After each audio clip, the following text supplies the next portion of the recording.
things are. Okay? Right, are you ready? The night Max wore his wolf suit and made mischief of one kind and another, his mother called him Wild Thing, and Max said, "I'll eat you up." So Max was sent to bed without eating anything. That very night, in Max's room, a forest grew and grew and grew until his ceiling hung with vines and the walls became the world all around.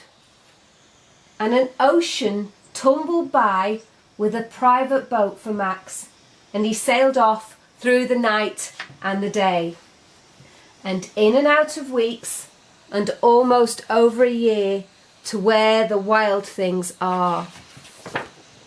And when he came to the place where the wild things are, they roared their terrible roars, roar, and gnashed their terrible teeth,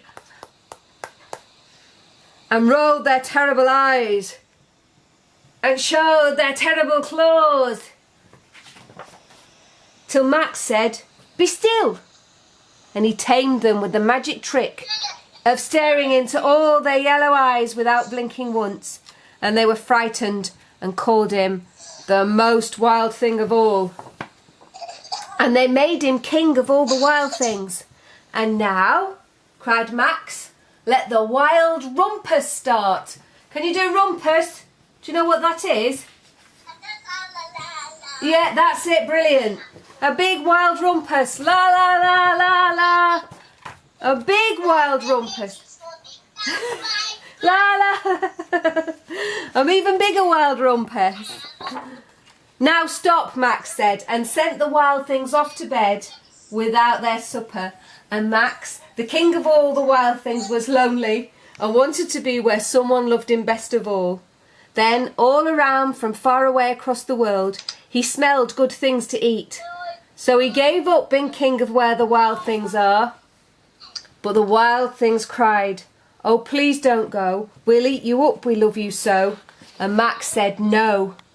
And the wild things roared their terrible roars and gnashed their terrible teeth and rolled their terrible eyes and showed their terrible claws.